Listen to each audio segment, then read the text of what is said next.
గమనించండి. కొన్నిసార్లు మనం దేవుని దగ్గరకు వచ్చి అది కావాలి, ఇది కావాలి, అది కావాలి, ఇది కావాలి, అది కావాలి, ఇది కావాలి, ఇది కావాలి. దేవుని దగ్గరకు వచ్చి ఏడ్చేస్తాం, ఆయన పాదాలు కన్నీళ్లతో కడిగేస్తాం. దేవుణ్ణి మనం అసలు దేవుడు చూస్తాడు, వద్దయ్యా, నీకు వద్దయ్యా, అది నీకు మంచిది కాదే, నీకు క్షేమం కాదమ్మా, నా మాట వినమ్మా, అది దానివల్ల నీకు ఆశీర్వాదం కాదమ్మా. ఆ ఉద్యోగమే కోరుకుంటున్నావు, ఆ అబ్బాయినే కోరుకుంటున్నావు, ఆ అమ్మాయినే కోరుకుంటున్నావు, ఆ ఇల్లే కావాలనుకుంటున్నావు, ఆ వాహనమే కావాలనుకుంటున్నావు, కానీ నీకు క్షేమం కాదు.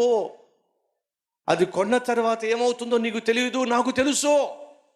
అతన్ని చేసుకున్న తర్వాత నువ్వు అనుకుంటున్నావు పరలోకాన్ని అనుభవిస్తాను అనుకుంటున్నావు, కానీ అతను నీ జీవితాన్ని నరకంగా మార్చబోతున్నాడు అనే విషయం నీకు తెలీదు, నాకు తెలుసు. కాబట్టి ఆ సంబంధం వద్దనుకుంటున్నావు. నాకు కావాలి, నాకు కావాలి, నాకు కావాలి, వాడే కావాలి, వాడే కావాలి, అదే కావాలి, అదే కావాలి. దేవుడు చూసి ఒకవేళ మౌనంగా ఉంటాడు, నువ్వేమో దాన్ని ఆధారం చేసుకొని పెళ్లి చేసుకుని ఆ తర్వాత వచ్చి ఏడుస్తావు, ప్రభువా నరకం చూపించేస్తున్నాడు ప్రభువా, రాక్షసుడు ప్రభువా.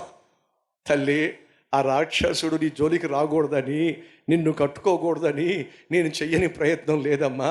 నన్నే పక్కకెంటేసి ఆడే కావాలని చెప్పి చేసేసుకున్నా ఏం చేస్తాను? బైబిల్ ఏముందో తెలుసా? వాళ్ళు అరణ్యంలో బహుగా ఆశించారట, ఎడారిలో బహుగా శోధించారట. ఇక దేవుడు తట్టుకోలేక సరే తినండి, ఎంత తింటారో అంత తినండి అని చెప్పి వారి కోసం పూరేలు కురిపించాడట అండి. ఒక్కొక్కడు వాటిని వండుకొని నోట్లో పెట్టుకుని తినేస్తున్నాడు, కానీ తింటున్నారు. కానీ వాళ్ళు తింటున్నప్పుడు ఎంత బాగుందో ఒక్కడు అనలేదండి. అర్థమైందా? తృప్తి అనేది లేకుండా చేసి పడేశాడు దేవుడు. తింటున్నారు కానీ తృప్తి లేదు, తింటున్నారు కానీ టేస్ట్ లేదు, తింటున్నారు కానీ ఆనందం లేదు. అర్థమైందా? ఏముందో చూడండి. వారు కోరినది ఆయన వారికి ఇచ్చెను, ఆయనను వారి ప్రాణములకు ఆయన క్షీణత కలుగు చేశాను. జాగ్రత్తగా దాన్ని ట్రాన్స్లేషన్లో అర్థం చేసుకుంటే, వాళ్ళ కోరినది దేవుడు వాళ్ళకి ఇచ్చేశాడు, కానీ దానిని ఆనందించటం మాత్రం వారికి ఇవ్వలా. తృప్తి లేకపోతే 5 చీరలున్నా, 10 చీరలున్నా, 100 చీరలున్నా నీ బ్రతుకులో తృప్తి ఉండదు. రెంటిల్లు అయినా, సొంత ఇల్లు అయినా నీ బ్రతుకులో తృప్తి ఉండదు. బైక్ అయినా, కార్ అయినా, ఇంత పెద్ద ఖరీదైన వాహనం అయినా నీ బ్రతుకులో తృప్తి ఉండదు. కారణం ఏమిటంటే అది నీ తత్వం.